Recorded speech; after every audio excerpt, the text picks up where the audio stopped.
Hello guys, welcome back to my channel. आज की इस वीडियो में हम पढ़ेंगे क्लास 12 के इकोनॉमिक्स का चैप्टर नंबर 4 नई आर्थिक नीति। सो बच्चों, से पहले वाली वीडियो में हमने स्टडी किया था बेसिकली एलपीजी की लिबरलाइजेशन क्या होता है, प्राइवेटाइजेशन क्या होता है, ग्लोबलाइजेशन क्या होता है। सो हमने इन तीनों टॉपिक्स को ऑलमोस्ट कवर अप कर लिया है, जिसमें हमने डीपली समझा था लिबरलाइजेशन को, प्राइवेटाइजेशन को एंड ग्लोबलाइजेशन को। सो बच्चों, जो आज का हमारा टॉपिक है वो है भारतीय अर्थव्यवस्था के वैश्वीकरण को प्रोत्साहित करने वाले नीति सूत्र।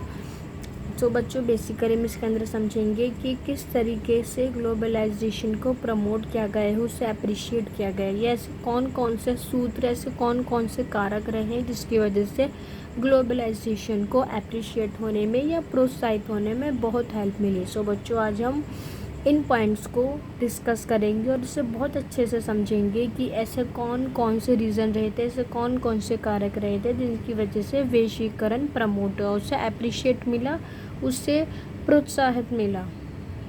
सो बच्चों, उसने फर्स्ट पॉइंट में यहाँ दिया है विदेशी निवेश की अनसीमा में वृद्धि। मीन्स के बच्चों, इसने बोला अगर हम ग्लोबलाइजेशन से पहले की बात करें, जब यह एलपीजी नहीं था, अगर हम 1991 से पहले की बात करें तो यहाँ से जो बाहर से इन्वेस्टर आते थे हमारी कंट्री में, बाहर देश विदेशों से जो इन्वेस्टर आते थे, उनको सिर्फ यहाँ तक की छूट थी कि वो हमारे बिजनेस में या हमारे प्लांट मशीनरी के अंदर पूंजी निवेश जो है वो केवल 40% तक ही कर सकते हैं। बट बच्चों, जब जैसे यह 1991 में ग्लोबलाइजेशन आया, उसे प्रमोट किया गया है, तो बच्चों सरकार ने पूरा अधिकार दिया कि बाहर से देश विदेश से लोग आकर के यहाँ फुल इन्वेस्ट कर सकते हैं, फुल बिजनेस में अपना इन्वेस्ट कर सकते हैं। तो कहीं ना कहीं बच्चों, विदेशी निवेश जो पहले 40 हुआ करता था उसको बढ़ा करके फुल कर दिया गया, 100 तक कर दिया गया। तो कहीं ना कहीं हमें इससे ग्लोबलाइजेशन को प्रमोट करने में बहुत हेल्प मिली कि हमारा इन्वेस्टमेंट काफ़ी हद तक बढ़ गया। तो बच्चों, बेसिकली जो यहाँ उच्च प्राथमिकता वाले होते थे, जो हाई इंडस्ट्रियल सेक्टर की कैटेगरी में आते थे, वो लगभग 47 उद्योग ऐसे थे जिसके अंदर जो फॉनर्स होते थे वो डायरेक्ट आकर के डायरेक्ट तरीके से निवेश कर सकते थे, इन्वेस्टमेंट कर सकते थे। उनके ऊपर किसी तरीके की रिस्ट्रिक्ट को, प्रतिबंध को या नियंत्रण को नहीं लगाया गया था। वो पूरे तरीके से उन्हें फुल छूट थी, उन्हें पूरी स्वतंत्रता थी कि वो पूरे 100% तक अपना इन्वेस्टमेंट कर सकते थे। वो यहाँ इन्वेस्टमेंट कर सकते थे 100% तक, हम बाहर देश विदेशों में कर सकते थे पूरा 100% तक इन्वेस्टमेंट। सो बच्चों, यहाँ पर फेमा एक्ट को लागू किया गया, फॉरेन एक्सचेंज मैनेजमेंट एक्ट। अब ये फेमा एक्ट क्या है बच्चों?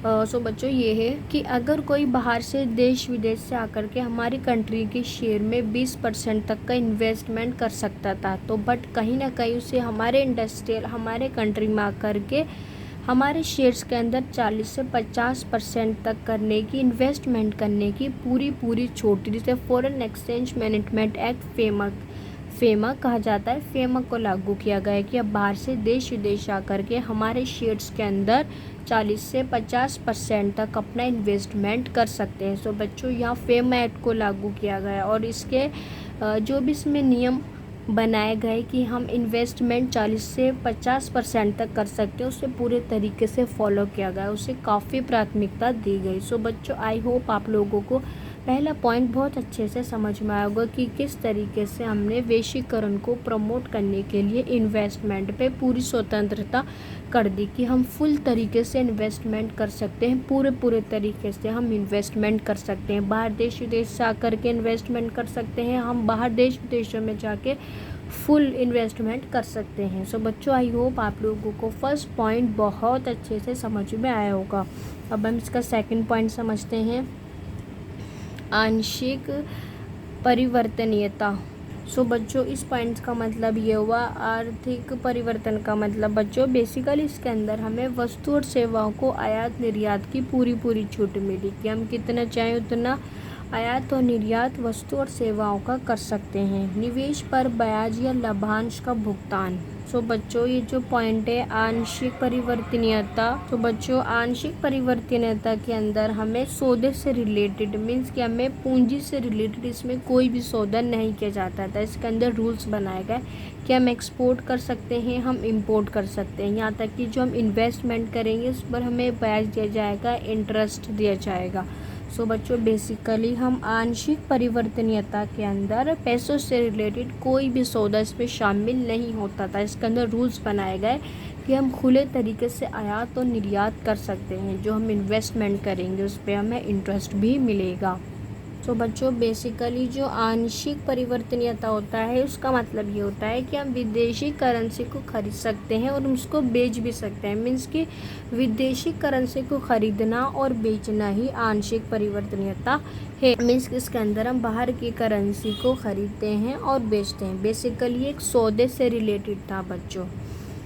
सो बच्चों अब हम इसका थर्ड पॉइंट समझते हैं। दीर्घकालीन व्यापार नीति, लॉन्ग टर्म ट्रेड पॉलिसी को यहाँ पर अपनाया गया है। सो बच्चों बेसिकली होता क्या था, जो बाहर से लोग देश विदेशों से आकर हमारी कंट्री में इन्वेस्टमेंट करते थे तो वो सोचते थे कि जो हमने इन्वेस्टमेंट किया या जो हमने अपना बिजनेस स्टार्टअप किया उस पर सिर्फ सरकार हमें 2-4 साल का अधिकार देती है, तो उसमें हम बहुत लॉस में जाएंगे। ऐसा क्यों होता था बच्चों? ऐसा इसलिए होता था क्योंकि एक बिज़नेस को स्टार्टअप होने में या उससे वापस कुछ बैक रिटर्न कमाने के लिए 10 से 11 साल लगते थे। सो कहीं ना कहीं जो बाहर इन्वेस्टर होते थे वो ये सोचते थे अगर सरकार 3-4 साल में हमसे मालिकाना छीन लेगी तो हम पूरे तरीके से लॉस में जाएंगे। तो उसके अंदर कहीं ना कहीं सो बच्चों सरकार ने यहाँ पे ग्लोबलाइजेशन को प्रमोट किया। मीन्स कि सरकार ने ट्रेड की पॉलिसी को 5 साल तक कर दिया। तो कहीं ना कहीं जो बाहर से इन्वेस्टर आएंगे उनके पास जो मालिकाना हक रहेगा वो 5-5 साल तक का रहेगा बच्चों।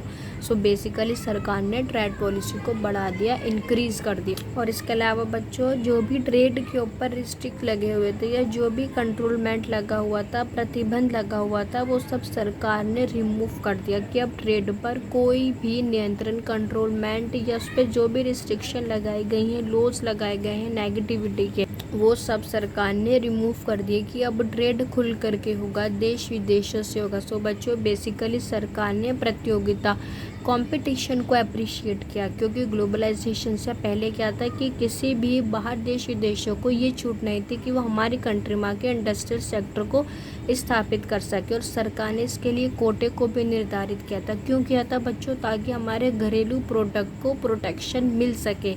इसलिए सरकार ने आयात प्रतिस्थापन को लागू किया था कि बाहर से दूसरी वस्तु आकर के, प्लांट मशीनरी आकर के हमारे देश की वस्तुओं को कंपटीशन ना दे सके। सो बच्चों फाइनली 1991 के बाद जैसे ही एलपीजी आया, सरकार ने ग्लोबलाइजेशन, वैश्वीकरण को प्रमोट करने के लिए ये सब कोटा या लाइसेंसिंग की प्रतियोगिता को या जो भी लाइसेंसिंग की नीति थी उन सबको रिमूव कर दिया गया है। कोई भी बाहर देश विदेश से कंट्री आकर के हमारे देश में प्लांट मशीनरी को स्थापित कर सकती थी। सो बच्चों कहीं ना कहीं यहाँ सरकार ने खुली प्रतियोगिता मीन्स की कंपटीशन को अप्रिशिएट किया कि अब बाहर से कोई भी कंट्री हमारे देश में प्लांट मशीनरी स्थापित कर सकती है, वस्तुएं ला सकती है। तो सरकार ने बेसिकली खुले ट्रेड कंपटीशन को अप्रिशिएट करना शुरू किया। सो बच्चों फाइनली जो ट्रेड के ऊपर नेसेसरी रूल्स लॉस लगे हुए थे वो सब सरकार ने रिमूव कर दिए और सरकार ने ट्रेड की पॉलिसी को 5 साल तक कर दिया कि जो भी बाहर से देश विदेश आएंगे, यहाँ पर इन्वेस्टर आएंगे, उनका मालिकाना हक 5 साल का रहेगा। तो बच्चों इस तरीके से यहाँ ग्लोबलाइजेशन को प्रमोट किया गया, अप्रिशिएट किया गया ताकि देश में ग्लोबलाइजेशन बढ़े, ग्लोबलाइजेशन को आगे बढ़ाया गया, उसकी प्रक्रिया को। सो बच्चों अब हम इसका नेक्स्ट पॉइंट समझते हैं कि और कौन कौन सी नीतियाँ थी जिसकी मदद से ग्लोबलाइजेशन को प्रमोट होने में बहुत मदद मिली। सो बच्चों 4th पॉइंट है प्रशुल्कों में कमी। सो बच्चों बेसिकली 1991 से पहले क्या था कि हमारी वस्तुओं के ऊपर यहाँ पे एक रिस्ट्रिक्शन लगी हुई थी कि हम बाहर से कोई भी वस्तु नहीं खरीद सकते हैं या अगर हम खरीदेंगे तो उन वस्तुओं के ऊपर हैवी टैक्स लगाया जाएगा, सरकार हैवी कर को वसूल करेगी। बट अब यहाँ पर जैसे ही 1991 में लिबरलाइजेशन, प्राइवेटाइजेशन, ग्लोबलाइजेशन आया तो उसके अंतर्गत जो भी हम बाहर से सामान खरीदेंगे, आयात करेंगे, निर्यात करेंगे, उसके ऊपर कोई भी हैवी टैक्स नहीं लगाया जाएगा। सो बच्चों बेसिकली इंपोर्ट एक्सपोर्ट पर से जो भी हैवी टैक्स लगा हुआ था उन सबको रिमूव कर दिया गया। एक्स्ट्रा टैक्स को जो अवरोध हुआ करते थे, अवरोधक हुआ करते थे, नेगेटिव हुआ करते थे, उन सबको हटा दिया गया। सो बच्चों बेसिकली यहाँ पे कंपटीशन को अप्रिशिएट किया। सरकार ने आयात प्रतिस्थापन यहाँ पे क्यों लगाया था, सरकार ने क्यों मना करा था कि हम बाहर से वस्तु नहीं खरीदेंगे, वो इसलिए तो मना किया था सरकार ने ताकि बाहर से वस्तु आकर के हमारे सामान को कंपटीशन ना दे सके। बट अब सरकार ने आयात प्रतिस्थापन को ख़त्म कर दिया, सरकार ने कंपटीशन को बढ़ावा दिया। कंपटीशन को सरकार ने अप्रिशिएट किया। तो बच्चों फाइनल इंपोर्ट एक्सपोर्ट के ऊपर जो भी रिडक्शन लगे हुई थी, जो भी अननेसेसरी रूल्स लगे हुए थे, वो सब सरकार ने रिमूव कर दिए। ट्रेड को बिल्कुल ईजी कर दिया कि हम देश विदेशों से ट्रेड करेंगे। जो सामान हमारे देश में नहीं है वो हम बाहर देश विदेशों से खरीदेंगे। जो सामान बाहर देश विदेशों के पास नहीं है वो हमारी कंट्री से खरीदेंगे। सो बच्चों आई होप आप लोगों को 4th पॉइंट भी बहुत अच्छे से समझ में आया होगा। अब हम 5th पॉइंट समझते हैं। सो बच्चों उसने बोला है withdrawal of quantitative restriction, means कि बच्चों जो भी हमारे ट्रेड के ऊपर क्वांटिटिव लगाए गए थे, मीन्स कि प्रतिबंधों को लगाया गया था।